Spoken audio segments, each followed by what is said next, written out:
Exceeding joy in the Lord.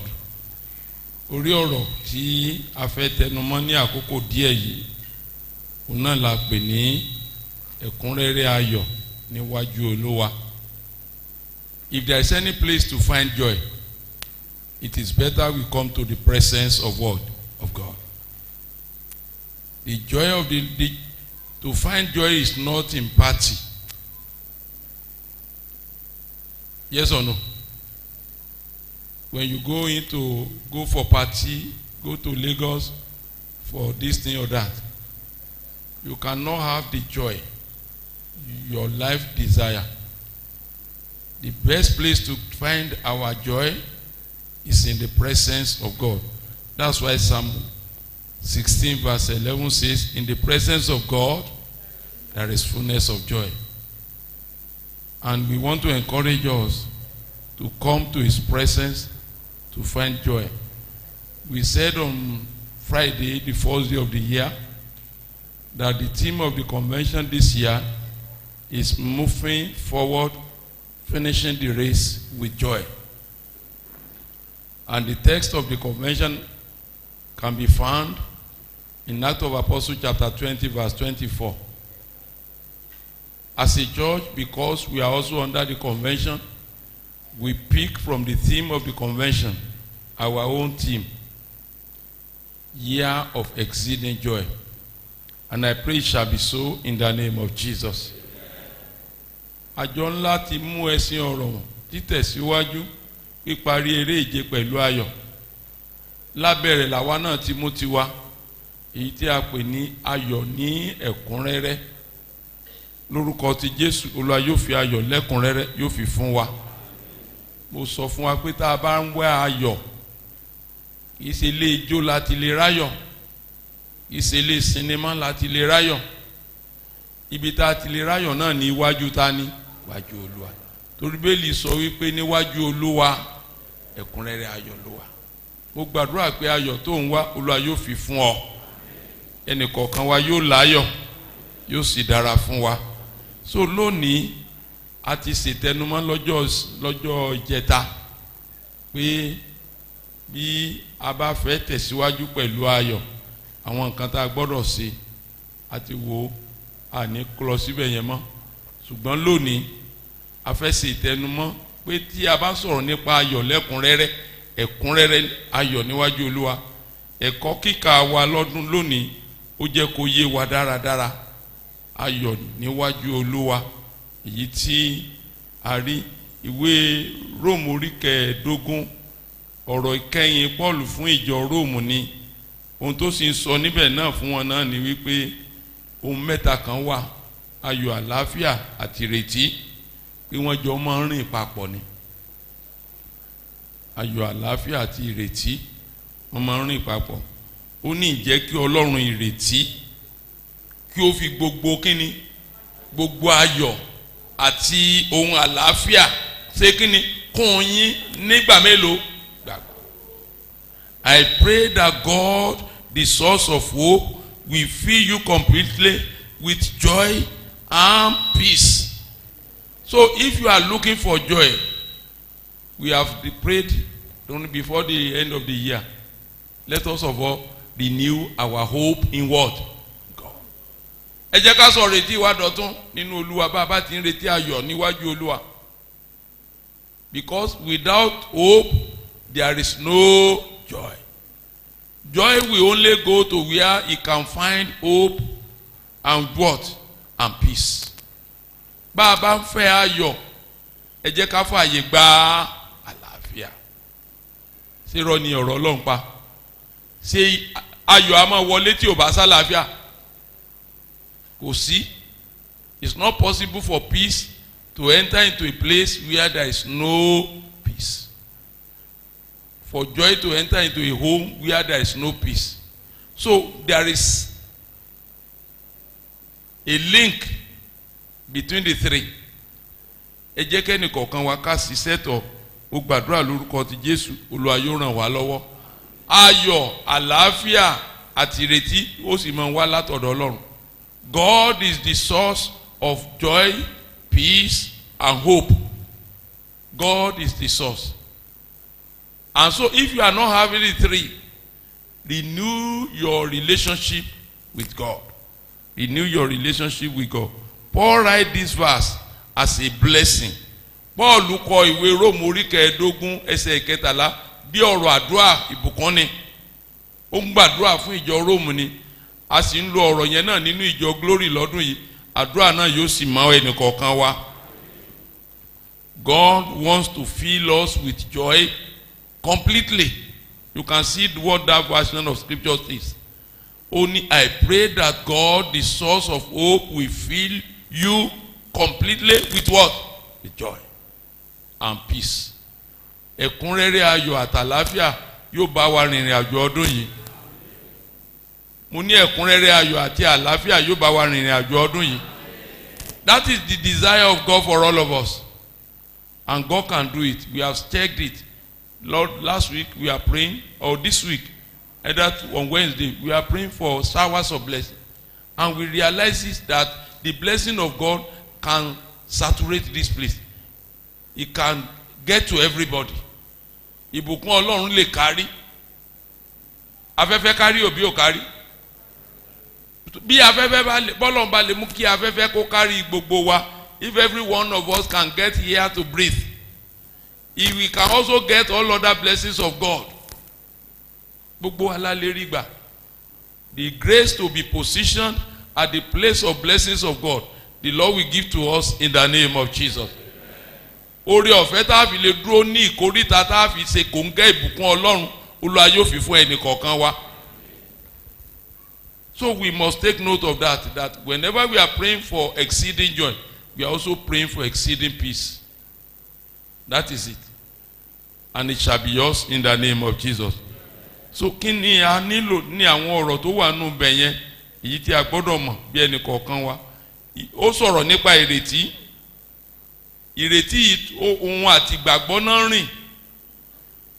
Faith and hope go together. Faith is not wishful dreaming.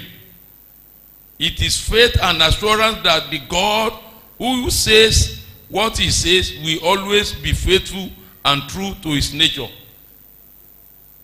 Ìrètí ni wípé Ọlọ́run tó sọ nǹkan kan yóò ṣe kí ni yóò ṣe. Ẹ rí pé ìgbàgbọ́ náà àti ìrètí wọ́n ṣe. We have talked about that during the week. Pé ohun mẹ́ta wọ̀nyí ní ń bẹ.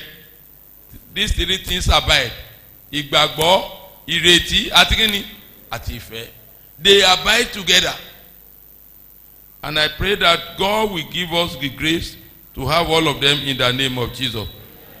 God will fill you with all joy. All joy. Nínú Bíbélì, tó bá sì wọ lọ ní Bíbélì ó yẹ kó fàlà sí abẹ́ hall yẹn. Tó bá ń bẹ nínú Bible tiẹ̀. God fill me with what? All joy. It's not a part of joy. And so when you are talking of joy, we can break down joy. We can break a joy. One of it is a deliberate joy. Nígbà tá a bá sọ̀rọ̀ ìgbàgbọ́ ayọ̀, a lè pín wẹ́lẹ́wẹ́lẹ́ sí àwọn nǹkan àwọn táàfì àwọn èdè kan ṣàlàyé ẹ̀. Some of the time you may feel you don't have reason to rejoice. But you just propose, you make a deliberate effort to do what? To have joy. Àkọ́kọ́ nìyẹn. When we are talking of exceeding joy, we are talking about making deliberate effort to have joy. Nígbà tá a bá ń sọ̀rọ̀ nípa ayọ̀ lẹ́kùnrẹ́rẹ́ à ń sọ̀rọ̀ pé kéèyàn ó kàn pinnu kò sí gbogbo tó yí ká kò sí ìtò múnú èèyàn dùn ṣùgbọ́n kò ń pinnu pé lábẹ́ bó ti wò ó rí inú mi ó ṣe kí ni? Inú mi ó dùn. Philippians 4:4 ó ní mo wí fún yín lẹ́ẹ̀kan sí ó ní ẹ máa yọ̀ mo tún wí lẹ́ẹ̀kan sí pé ẹ má ṣe kí ni? That's what Philippians 4:4 says. We must all know that when we are talking about joy exceedingly, we are talking about deliberate joy. Deliberate joy, to be glad in the Lord. Somebody can read Psalm 32 verse 11 for me to explain deliberate joy. ìwé orin Dáfídì. Kí inú yín kí ó máa dùn ní ti Olúwa, ẹ máa yọ̀ ní olódodo. Verse 32. Thank you, ma. Kí inú yín kí ó máa ṣe kí ni? Ní ti Olúwa, just because you have God. You may not have a car, you may not have a house. You may have so many things. You may not have many things you desire to have. But when you just make up your mind that in the Lord I am rejoicing. Mo rò pé ẹnìkan wá bí ó lóun dúpẹ́ fún gbàlà òun. Ó yá ọjọ́ ọdún, àbí? That's enough a thing to make us to what? Joyous. Number one thing, to have comprehensive and complete joy this year, make deliberate joy your portion. That's number one. Ẹ jẹ́ ká máa yọ̀. That's what he's telling us in Romans chapter 12 verse 12, especially verse 15. Ó ní ẹni tí bá ń yọ̀, ẹ máa ṣe kí ni? Ẹ máa bá yọ̀. Even though you don't have something to rejoice about, but you see somebody rejoicing in your area, just say ògo ni fún. To have exceeding joy, you must make deliberate joy your portion. That's what I've said. And I pray that God will help us in the name of Jesus. Number two, to have joy, exceeding joy, you must always make ever-present joy your portion. Ever-present joy your portion. Psalm 5 verse 11. Orin Dáfídì orí 5 ẹsẹ̀ 11. Èèyàn gbọ́dọ̀ máa gbé nínú ayọ̀ ní gbogbo ìṣẹ́jú.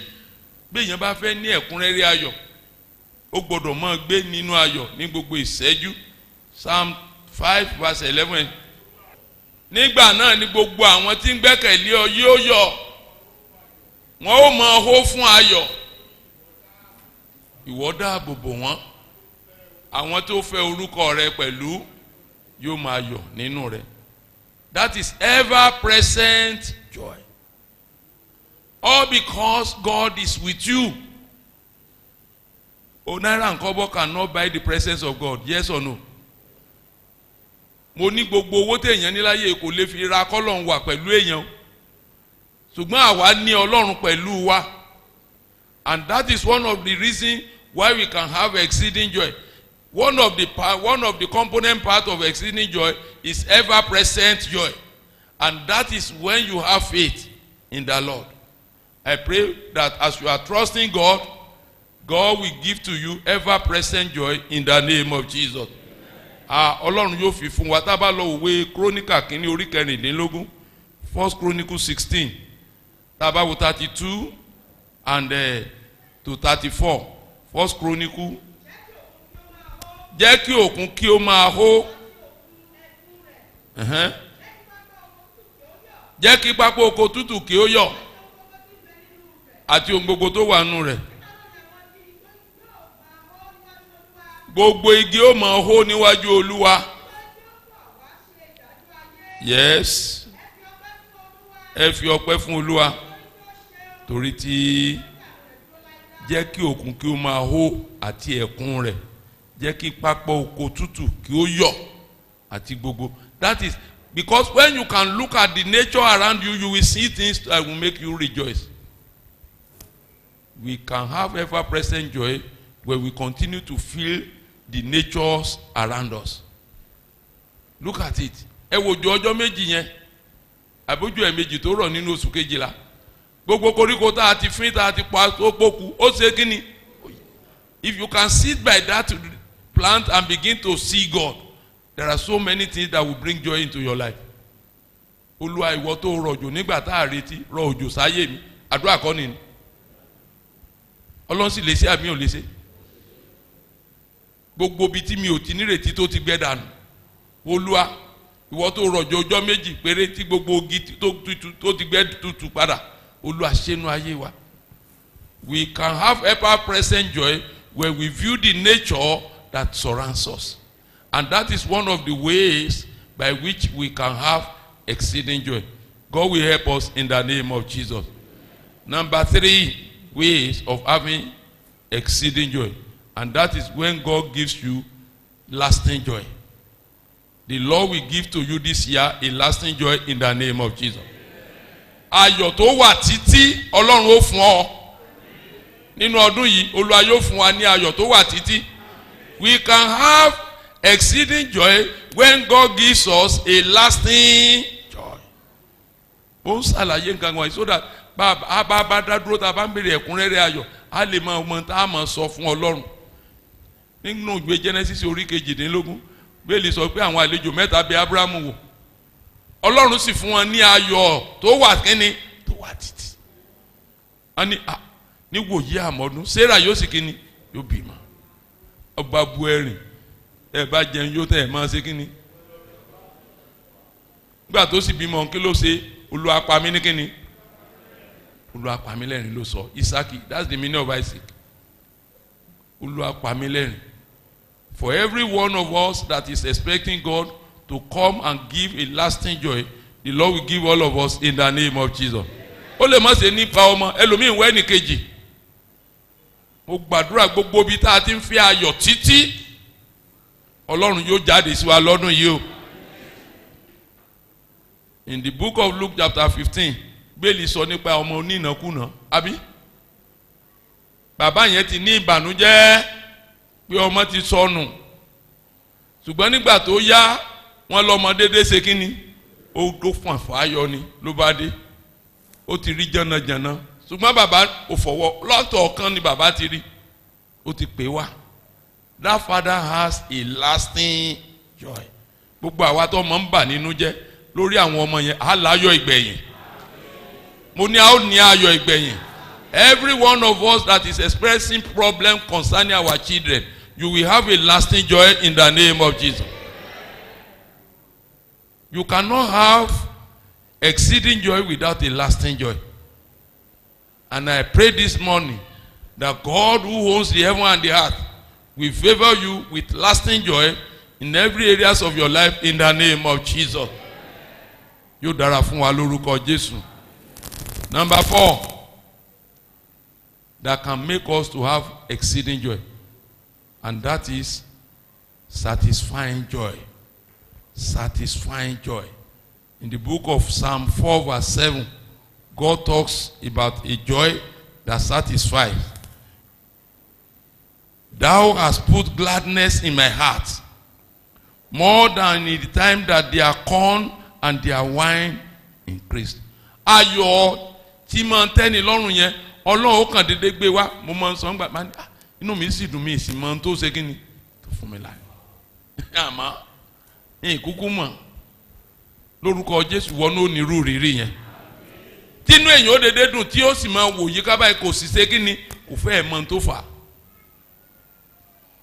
And that is a kind of joy that God can give.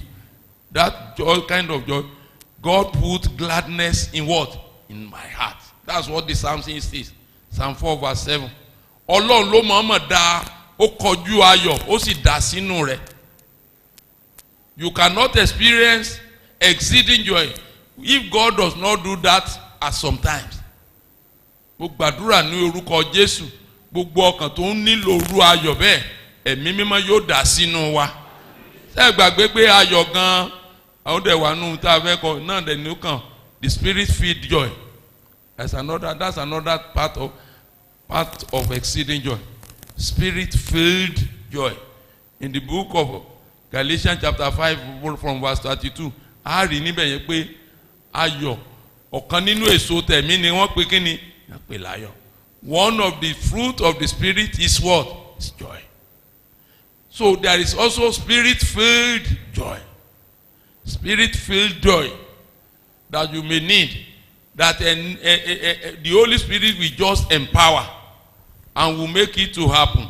If you go into the book of Acts of Apostles chapter 15 verse 3, Acts 15 verse 3, you see àwọn apostoli orí kẹẹ̀dógún ẹsẹ̀ ìkẹta, Bíbélì jẹ́ ká rí irú ayọ̀ yẹn níbẹ̀, ayọ̀ tó jẹ́ pé ẹ̀mí mímọ́ ń ló ṣe kí ni ló gbé débẹ̀. Nígbà tí ìjọ sì wọ́n da fẹ́rẹ́kẹ́ ohun Samaria kọjá wọ́n ń ròyìn ìyípadà àwọn kèfèrí wọ́n ń fi ayọ̀ ńlá fún gbogbo àwọn. That is what the Spirit of God does. The conversion of soul cannot be done by human being. Ènìyàn bó ti wù kó máa wàásù tó tẹ́ẹ̀mí mímọ́ ò bá darapọ̀ ọkàn èèyàn ò lè yí padà. Ṣùgbọ́n nígbà tí àwọn èèyàn wọ̀nyí ń wàásù wọ́n wá rí iṣẹ́ tí ẹ̀mí mímọ́ ń ṣe ayọ̀ wá ṣe kí ni o? Ayọ̀ gbọ̀kàn. Ó gbàdúrà ayọ̀ ìhìn rere yóò gbọ̀kàn ẹnì kọ̀ọ̀kan wa. Ayọ̀ ìgbàlà yóò gba ọkàn ẹnì kọ̀ọ̀kan wa. Ayọ̀ ẹ̀mí mímọ́ yóò gba ọkàn ẹnì kọ̀ọ̀kan wa. God will do it in the name of Jesus.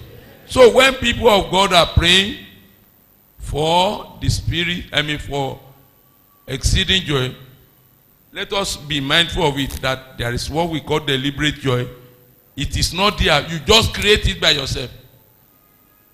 It is not there. There is one that we call ever-present joy. We receive it in the presence of God as we trust Him. There is also lasting joy. And there is a Holy Spirit-filled joy. There is satisfying joy. And there is also what I call intoxicating joy. Intoxicating joy. Joy that will make you behave abnormally. You know, such a joy can happen. Abironi. Bí ó máa pa ọ́ bí kíni. Bí ọtí. Nígbà tá a bá gbọ́ pé ohun tá a ti ń retí látọ̀dọ̀ Ọlọ́run fọ́jọ́ pípẹ́ tá a wò pé ó mọ̀ ṣeéṣe kọ́ lọ́ọ́ mọ̀ ṣe mọ̀ tá a sì dédé gbọ́ pé ó ti ṣe kí ni. That kind of joy will be your portion this year. The Lord will intoxicate you with joy. Bí ọtí ayọ̀ kó pa ọ́. It is an intoxicating joy. I think that was the reference I should use for that father of the prodigal son. That was the reference I should have used for him. The lasting joy is in Luke 15 verse 7. But that of the intoxicating joy is in verse 20, 22 to 24. The father says, ó yẹ mú ayọ̀ aṣọ wá fún mi, àbí? Ẹ mú màlúù jáde, ẹ mú ẹbọ̀rọ̀ màlúù wá. Ó ní torí kíni? Torí pé ọmọ mi yìí ti sọnù, mo sì rí, àbí? Ó kú mo sì yè. Ó ní wọ́n sì bẹ̀rẹ̀ sí ní ṣe àríyá. That is very necessary. And I pray that God will fill us with exceeding joy this year in the name of Jesus.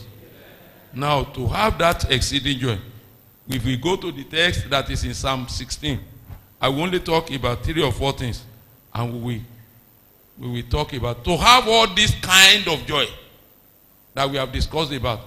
There are some things that we must do.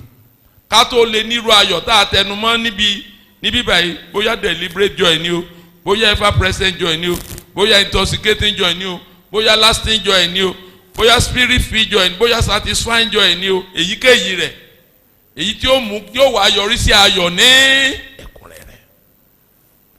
Ká tó ní ẹsẹ̀ Bíbélì tí a kà nínú ìwé orin Dáfídì orí 14, ó sọ àwọn nǹkan tí a gbọ́dọ̀ ṣèdámọ̀ rẹ̀. Nínú ẹsẹ̀ 4, kí ni mo rí tó sọ ń bẹ̀? Yóò ẹsẹ̀ ó ti dá báyìí. Kí ló ń sọ fún wa nínú ẹsẹ̀ yẹn? Bá a bá fẹ́ ní ẹ̀kúnrẹ́rẹ́ ayọ̀ kí ni ká ṣe? Ẹ má jà sáré tọ̀. Number 1, detach yourself from other gods. Let us detach ourselves. Kò sí kì í sọ̀rọ̀ tí a gbọ́ rí pé èèyàn lè máa wá ṣọ́ọ̀ṣì kó tún máa lọlé aláwo.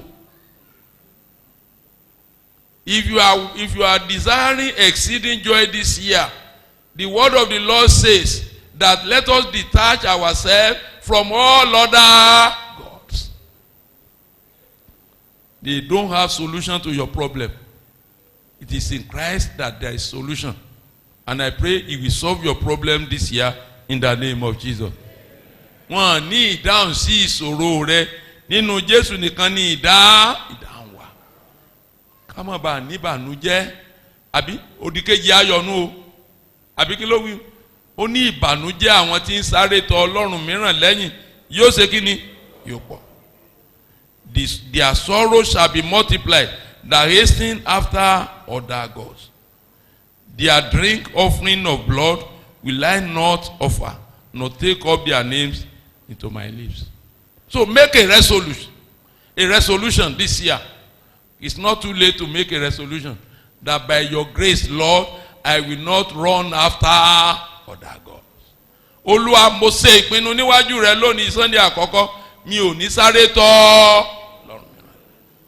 That's number one. Number two, to be able to be connected to the exceeding joy of God, focus on God. Verse 8. Ẹsẹ̀ ìkẹjọ. Ẹ gbé Olúwa ka kíni? Ẹ jẹ́ á máa wò ó. Ìwé Róòmù kọ́ nìyẹn. Ó ní ẹ máa wo Jésù kíni? Olùpilẹ̀ṣẹ̀ àti aláṣepé ìgbàgbọ́. Looking unto Jesus, the author and finisher of your faith. The psalmist says, I have set the Lord always before me, because he is at my right hand, I shall not be moved. So number two thing, to experience exceeding joy is to focus on God. Ẹ máa wo Jésù. Ẹ jẹ́ á máa wo títí tí yóò fi ṣe, ó ní ojú wa ń wò ọ́ títí tó fi ṣe kíni, tó fi ṣàánú fún wa. Let us look at him. And I pray that God will answer you in the name of Jesus. Number three things that can help to connect the exceeding joy in his presence. We are saying number one, you detach yourself from other gods. And number two, you focus on God. And number three, make God your counselor. Make God your counselor. Tá bá wo ẹsẹ̀ ìkọkànlá of that passage of scripture. Ìwọ ó fi ipa ọ̀nà iye hàn mí. Ẹ ṣé, fi abala àkọ́kọ́ yẹn ní 11a, that is the text. Ìwọ ó fi ipa ọ̀nà iye. Thou will show me the path of life. Make God your counselor. Ẹ jẹ́ ká fi Ọlọ́run sí olùdámọ̀ràn wa. Ẹ jẹ́ ká fi Ọlọ́run sí olùdámọ̀ràn wa. God wants to counsel us. Only that we are not patient. Ono Daily Bible reading. Ìtẹ́wé mọ̀ ń gbà láti America ìtẹ́ jẹ́ lónìí. Daily bread. Wọ́n ní move with God. That's not even how he put it. Ọ̀pọ̀lọpọ̀ wa ní speed wa ga ju títa ní lọ ju Ọlọ́run. Ọlọ́run yìí sì kánjú. Ọlọ́run yìí kánjú. We have to move with God. Moving with God. Possibly that may be our sermon next week. Because to encounter, to enjoy the peace, the joy of the Lord, we must walk with him. Lórúkọ ti Jésù, Olúwa yóò ràn wá lọ́wọ́. Let us take note that we make God our counselor. Ẹ jẹ́ ká fọlọ́run ṣe. Dáfídì níjọ́ kan ayọ̀ rẹ̀ bọ́ sọnù. Ó lọ jagun. 1 Samuel chapter 30. Gbà tí ó fi padà dé, ogun ti kólé, ó mú ìyàwó mọ́ ọmọ lọ. Tá bá wò dáadáa, ṣùgbọ́n ó dé kòríta kan, tá bá wo ẹsẹ̀ ìkeje àti ìkẹjọ, ó ní ẹ mú ẹfódù fún mi wá, ẹ jẹ́ n béèrè lọ́wọ́ Ọlọ́run. Ṣé kí n lé ogun yìí? Ṣé n ó bá? Ṣé bí mo bá bá? Ṣé n ó rí gbà padà? Ọlọ́run sì sọ fún pé kó lé. God counseled him. I want to tell you that God is always at the counseling room to counsel us. The Holy Spirit is always around. Ẹ wo tí màmá yìí sọ nínú testimony wọn. It was a counsel from God. Ọlọ́run dúró lẹ́nu ọ̀nà ṣọ́ọ̀ṣì òun gbàdúrà lẹ́mí ń bá rán létí ẹnìkan. Ìmọ̀ràn látọ̀dọ̀ Ọlọ́run ni. Ìmọ̀ràn látọ̀dọ̀ Ọlọ́run ni. Ẹni gan kò dọ́dọ̀ rẹ̀ tọ́lọ́run fi wá ṣe tó fẹ́ ṣe kí ni. Let us await the counseling of whom? Of God. We must wait for God to counsel us. Let us not be in a hurry to take the counsel of ourselves. Ẹ má jojú ọkàn wa láti gbàmọ̀ràn ara wa. Mi sọ pé ká má mọ̀ fúnra wa níranran ni mo ń sọ yìí o. Ṣùgbọ́n lọ́pọ̀lọpọ̀ ìgbà ẹ jẹ́ á bi Ọlọ́run náà ká tó bí èèyàn. Ọ̀lẹ lọ́pọ̀lọpọ̀ wa ńlá fi sọ pé Ọlọ́run ò fọhùn. Ọlọ́run ò lè yadi àbó lè yadi ni. Can God be ever dumb? No. Ọlọ́run ò lè yá odi. Lórúkọ Jésù yóò dára fún wa o. So let us make God our counselor. Nínú abala kejì yẹn, nínú ẹsẹ̀ kọkànlá yẹn abala kejì, náà láti rí kẹrin tá a fi dánu dúró.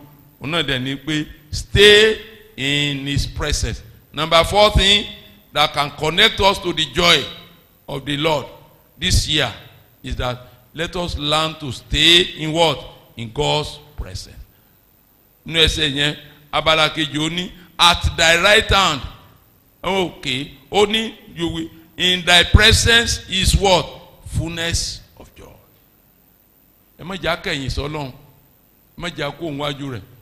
So to be connected to exceeding joy, let us detach ourselves from other God.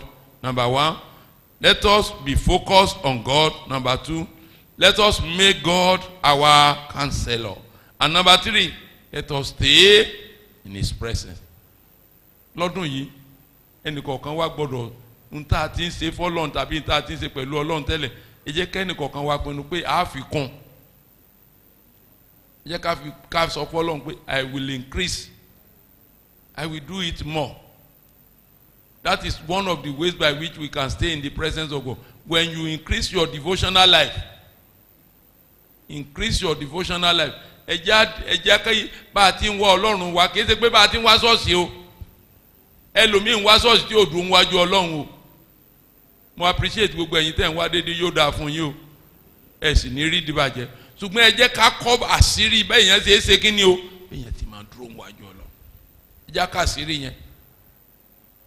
Kẹ́ni kọ̀ọ̀kan wa gan lè máa sọ pé mo gbọ́ ohun tọ́lọ́run tó bá mi wíre. God want every moment God has something to do what? To say. Nígbà gbogbo lọ́lọ́run ní tó fẹ́ sọ.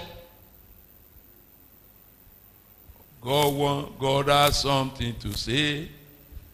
God has something to say. Listen and pay great attention, for God has something to say. Ó gbàdúrà pé ìrìn àjò ọdún yìí yóò já sáyọ̀ fún yín. Ohùn Ọlọ́run ò ní wọ́n yín. Ìbẹ̀wò Ọlọ́run kò ní wọ́n yín. Àánú Ọlọ́run kò ní wọ́n yín. Ẹ̀kúnrẹ́rẹ́ ayọ̀ yóò jẹ́ ti gbogbo wa. Bẹ́ẹ̀ ni yóò sì rí. Jésù Olúwa wa.